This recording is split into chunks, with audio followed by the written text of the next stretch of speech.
Hello, and welcome to the Divorced Dadvocate, divorce support for dads, where we help dads create a healthy and less traumatic divorce. My name is Jude Sandoval, and I'm your host.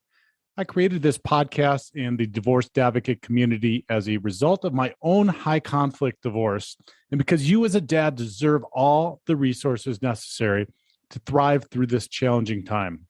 I encourage you to check out our website at thedivorcedadvocate.com, where there are resources that correspond to this episode, as well as free access to our membership community, where you will find live meetings, free workshops and courses, private discussion groups, and more.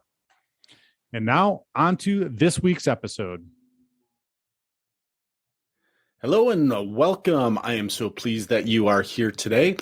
And in this episode, we are going to do another round of practical advice. I just was looking through the episode log and realized that we haven't done an episode or a recording of practical advice. And for those of you that are listening that are new to the show, our practical advice episodes are something that are episodes that are short and sweet, probably around about 15 minutes or less, that give you some practical advice, some real specific practical advice on either how to do something before, during, or after divorce. And what we're going to be chatting about today are 6 bad vices you should ditch. So our practical advice today is 6 bad vices you should ditch. The first one you'll understand after I introduce the first one why I said dish. But first, I also want to remind you that please share this content across social media anywhere that you're at. It helps us immensely. And also, if you can, stop right now and just leave us a star rating or give us a comment somewhere on any one of the platforms that you're listening on. This helps us immensely in getting the word out. The show continues to grow. It's slowed down a little bit, I'll be honest, lately. We're still getting some growth, but we want to get this out to as many parents as possible. So number 1 in 6 bad vices you should ditch is, the first one is fast food. And that's why I think I keep saying dish, because I keep thinking about, it's almost dinner time here where I'm at the time I'm recording this right now. So I must be a little bit hungry if I keep saying dish. But fast food. Now, man, fast food is cheap, convenient, and saves time. And I know that's time and convenience is and cheap, right? As we're going through this process are all things that are very, very attractive and beneficial for us. But the fast food is just fraught with so many things that are not good for ourselves as well as our children. And studies show that Americans opt for fast food 1 to 3 times a week, which is not a positive. And also, it's been shown that just living near a fast food restaurant is linked to an increase in type 2 diabetes and obesity. So just living nearby is something that is detrimental. Oh, and I also did want to mention that I found these 6 bad vices in this article at allprodads.com. If you haven't found that website, or you're not familiar with the website, it is absolutely phenomenal. It's got a lot of great advice for dads and moms around parenting. So allprodads.com, check that out.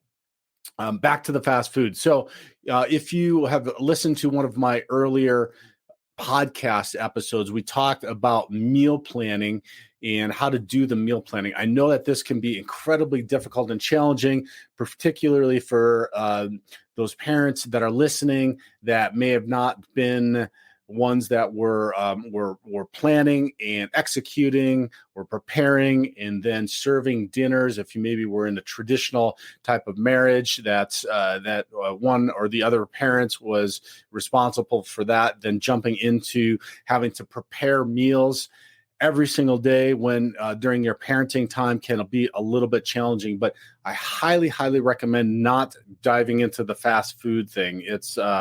It is just not going to model healthy living for your children. And here's the other part about taking the time to think about and to prepare and to sit down and eat a meal together, is that it is going to deepen those relationships that you have with the kiddos. I know for me, what I started to do in avoiding this fast food is that we started working together. I started having my daughters spend time once a week on the weekend, usually, because that's when I was available for us to sit together and talk about what we were going to eat and plan out a menu for a week. And then each one of them was responsible for doing one meal a week. And then they would think about what they wanted to do. We would talk about it. We would write down the ingredients on our grocery list. And then we made it a family thing. When we would go to the grocery store, they would pick out the stuff that they were going to prepare for their dinner for that week. And then on the night that it was their turn, then we carved out the time and I made dinner while they made dinner with me and prepared their meal and served their meal. And it was really great. They got into it for a short period of time. Well, I shouldn't say for a short period of time, because we did it for a long period of time together. I'll be honest, we have fallen off that recently with teens and three different schedules for teens, and the chaos that goes along with trying to coordinate all of that. You almost need a PhD, a master's degree, or some kind of graduate degree in time management and scheduling in order to do that. And those of you that have teens know what I'm talking about. But we got into it to the point where we got a kids cookbook that was really helpful. And what we did is we looked in that, and that cookbook had lots of easy recipes that were quick and easy that they could execute. So that's a way it's not only going to help you model a healthy lifestyle, but it can also definitely help you with deepening those relationships and spending times together. The second bad vice you should ditch is alcohol. Now, look, I'm no prude around alcohol. I've drank my fair share of alcohol. I am, though, on almost 1 year of not drinking any alcohol at all, and I can tell you that firstly, I never in my life imagined that I would stop drinking alcohol. And I just made the decision about a year ago that it was not serving me in any way. When you really think about alcohol, it is simply a toxin to your body. There are no benefits to it when you put it into your body, like when you put food into your body and it has nutrients and things that it can help you with, that it can go into your cells, that it helps your body to absorb and benefit and operate. Alcohol is simply just a toxin that has no real benefit to it. So for me, that is why in my push to try to clear my body and my mind and my life of anything that is not beneficial to me, I just decided to stop doing it. And I can tell you, number two is that it has been absolutely amazing. I feel so much better. I feel just clean. I wake up clear-headed, and I feel that I'm very focused and disciplined in my life and in what I'm doing and in my work and with my children. And so, it has been a huge benefit. So the challenge is that it can become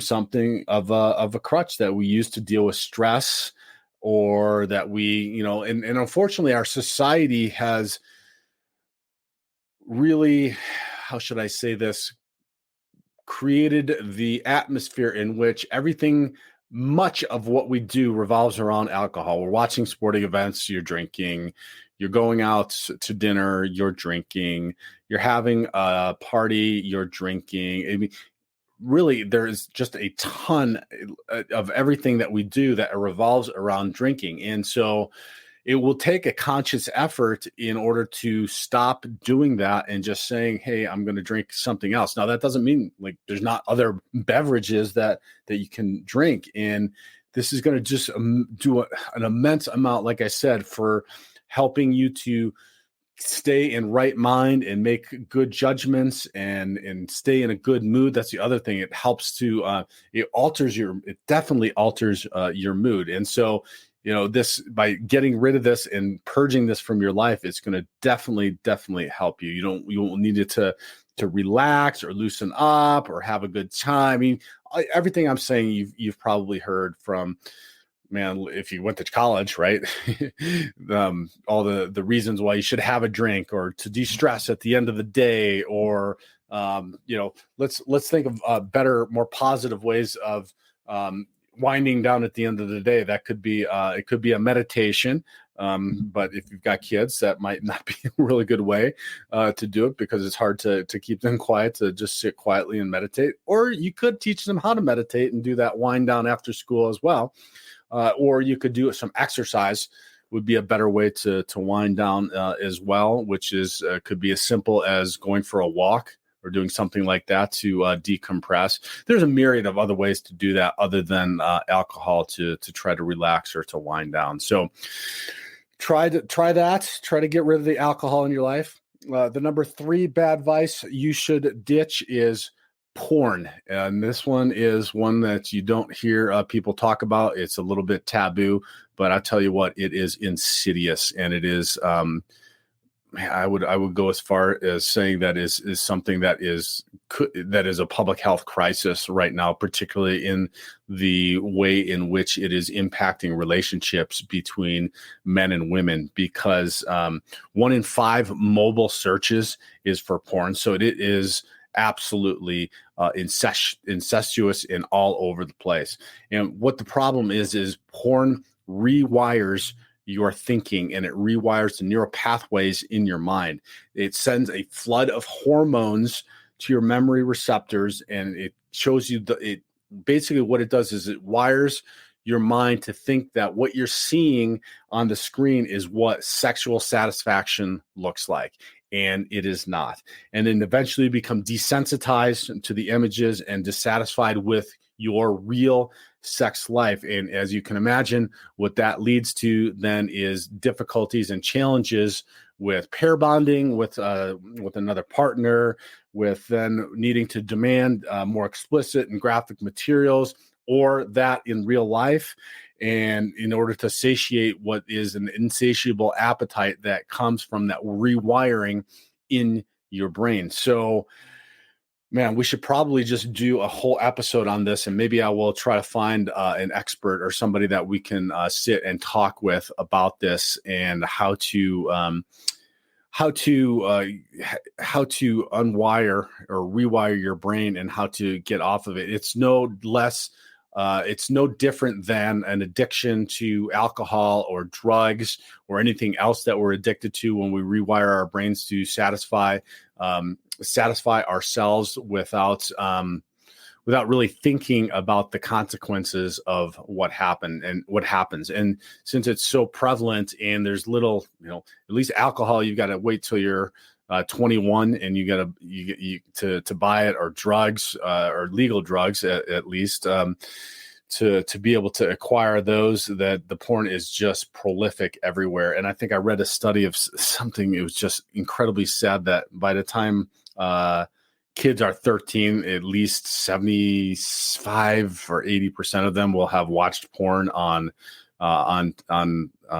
the internet at some point. And so you can imagine that this is just not something that is positive for kids to be seeing too, as it's not real life, or really how a relationship or how a sexual relationship works in real life, nor how it should work in real life. So number 3 is porn. And I think maybe I'll put that on my list as something that we'll dive into a little bit more in the future here. Number 4 bad vice you should ditch is cable news. And I would say basically any kind of mainstream news at all. It is simply meant to dish inflammatory, sensational, and bombastic commentary at you. It is only meant to be graphic, as well as something that is just going to catch your attention. And it's not, it's framing others as villains, and just puts an edge around you that everybody or everything is black or white. And if you've lived life for any amount of time, which if you're listening, I'm sure that you're well into your adult life, that everything is not black or white. Most all of life operates in the gray areas. And so when you're watching this stuff, when you're listening to this stuff, when you're reading this stuff, then what it is doing is it's making it more challenging for you to be able to listen to the other side of things. So what I try to do, and what I've heard other experts talk about, is to curate where you want to get your news and then use those sites or reading materials or listening places and go to those to get your to get your news and what you want to see or read or listen to, and then just take the time to go and do that, and don't just have it running. Like, the worst thing is possible is just to have it running all the time and listening, or on the TV and just have it blasting all the time. Not only is it's going to be bad for you, it's going to be bad for the kids to hear that combative content all the time and the polarization all the time. It just does not help. So that's number 4, bad vice you should ditch. The number 5 bad vice you should ditch is anger. Now, we've done more than one, I think, episode on anger and how anger is a positive because it is an emotion. And just like all emotions, they are positive and they are here to tell you something. It is what you do with those emotions, the behavior that stems from those emotions, as to whether or not it becomes a positive in your life. But, anger can be a good thing if utilized, say, like in the context of righteous anger, where you want to, get up and do something, or you want to fight for something, or it prompts you to something that is a positive in your life. But if it's just part of resentment and bitterness, let's say you're ruminating over your divorce and your ex and you're just angry all the time, that is when, it's going to be bad. Your kid's going to see that you cannot deal with disappointments and life difficulties. And it's just going to show them that they shouldn't deal with it either. So you'll see, and this was a big wake up call for me, that depending upon what your mindset is and what your mood is, that's going to set the tone for all of the rest of your household, and literally on a day-to-day basis. So if you're angry all the time and you're beholden to your emotions all of the time, that is going to trickle down to the kids, and you're going to notice that is how they will start to behave too. So deal with your anger, learn how to contain your emotions, and how to identify and understand when they're coming up, and then what to do with them. So we've done podcast episodes on that as well, on emotions, what to do when they come up, how to deal with them when they come up at times that are inconvenience, how to go back and assess them, and then how to take those emotions and turn them into feelings that then can become behaviors that will be a positive in your life. Okay, number 6 bad advice you should ditch is social media apps. Oh my gosh, this one.